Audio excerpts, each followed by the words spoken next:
Continuando con el tema 1, fundamentos de contabilidad, vamos a ver ahora lo que son las características cualitativas que tiene que tener la información contable. Esas características cualitativas son las siguientes. La primera es comprensibilidad.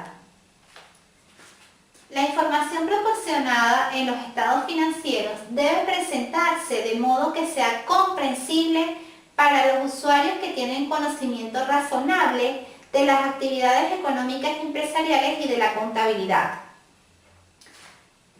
Fíjense, la información tiene que ser comprensible, es decir, tiene que hacerse entender a esos usuarios de la contabilidad. Para ello, el usuario, sea el que tenga que ver con la entidad, debe tener cierto conocimiento mínimo de contabilidad para poder entender la información. Y además de eso, tiene que conocer a la entidad a qué se dedica, por qué hace determinadas actividades y por qué no. Algo que tenemos que tener en cuenta con este principio de comprensibilidad significa que no por hacerlo más fácil al usuario se va a omitir la información o se va a emitir estados financieros con información que sea ausente. No, la información tiene que presentarse de manera completa, tiene que presentarse siguiendo con determinadas normas y sí, vamos a hacerla comprensible, vamos a hacer que el usuario la entienda, pero no por ello vamos a omitir. Muy importante con eso.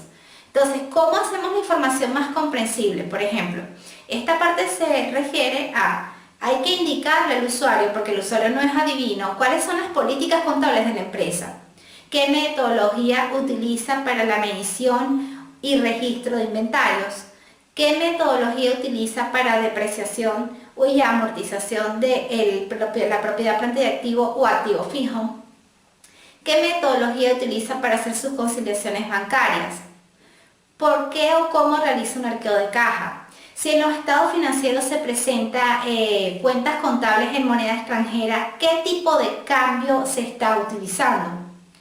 Igualmente, hay que indicarle, por ejemplo, en cada asiento de diario hay que colocar una descripción. ¿Y esto por qué? Porque, repito, ningún usuario es adivino y por más conocimiento contable que tenga, no tiene por qué saber por qué estamos haciendo determinado registro contable en un día determinado con esos montos y con esas cuentas. Entonces hay que colocar una pequeña descripción. Todo debe ser explicado. Si bien todo es numérico y hay una estructura general, hay algo que se llama notas de los estados financieros y allí es donde se alojan las explicaciones como políticas de contables, normativa utilizada, cálculos para las prestaciones sociales, los trabajadores también. Entonces hay que hacer la información comprensible.